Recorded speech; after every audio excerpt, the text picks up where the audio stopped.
Singapore general হাসপাতালে চিকিৎসাধীন অবস্থায় না ফেরার দেশে পাড়ি জমিয়েছেন ইনকিলাব মঞ্চের মুখপাত্র ঢাকা ৮ আসনের স্বতন্ত্র প্রার্থী শরীফ ওসমান হাদী।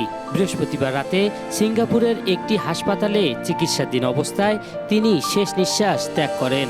ইনকিলাব মঞ্চের ফেসবুক পেজে ওসমান হাদীর মৃত্যুর খবরটি নিশ্চিত করা হয়। সেই সাথে তার মরদেহ শুক্রবার সিঙ্গাপুর থেকে দেশে আনা হবে বলে জানা গেছে। এদিকে হাদীর মৃত্যুর খবরে দেশের মাটিতে বইছে শোকের ছায়া। ওসমান হাদীর মৃত্যুতে শোক প্রকাশ করেছেন বিএনপির ভারপ্রাপ্ত চেয়ারম্যান তারেক রহমান, জাতীয় নাগরিক পার্টি এনসিপি, জাতীয়তাবাদী দল বিএনপি, বাংলাদেশ জামাতে ইসলামী সহ বিভিন্ন রাজনৈতিক দল। এর আগে 12 ডিসেম্বর শুক্রবার দুপুরে রাজধানীর পল্টনের বিজয়নগর এলাকায় মোটরসাইকেলে এসে দুই যুবক শরীফ ওসমান হাদীকে মাথায় গুলি করে পালিয়ে যায়। পরে ওসমান হাদীকে ঢাকা মেডিকেল কলেজ হাসপাতালে নেওয়া হলে প্রাথমিক সার্জারি করেন চিকিৎসকরা।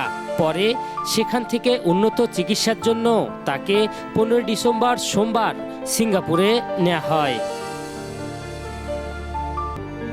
ডেস্ক রিপোর্ট, দেশ নিউজ বিডি 24।